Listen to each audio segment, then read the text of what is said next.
Mangor ya kawan,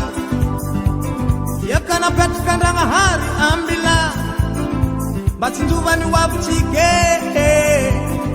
kada mandora manchilange, angin manet tet jalaban, atyala na petkan hari jubale, batahabana hazachike, kada mandora manchilange.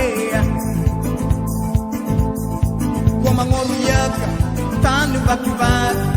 vakivaki siwotsi wiseki tanu fitahatsika komanetikala tsisi tsiutsiku sati tsiwakiwomba imbeki zaka mbayangatsika ala mahaleni vali ala nitsinitsi vali ala tsiutsiku kaza vunengi pamangifu mwatsika ala vahantani ala panakudi ala vyangatsika kaza vunengi pamangifu mwatsika ba Mangor ya kabali, manet kalavale, mangor ya kabali, manet kalavale.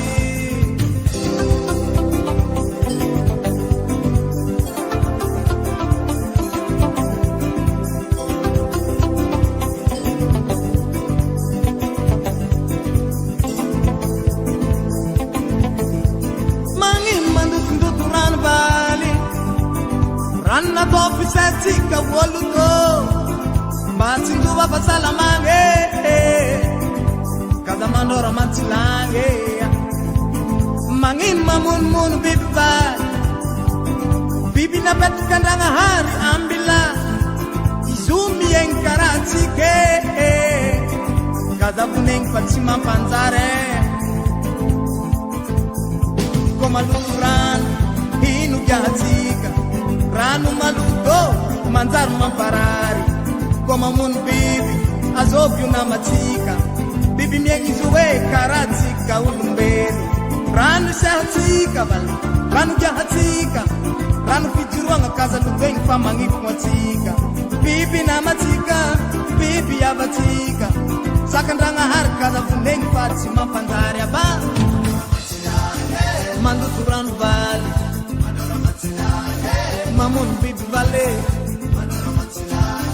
mandu turan vale, mamun bibi vale, mandu turan vale, mamun bibi vale, mandu turan vale.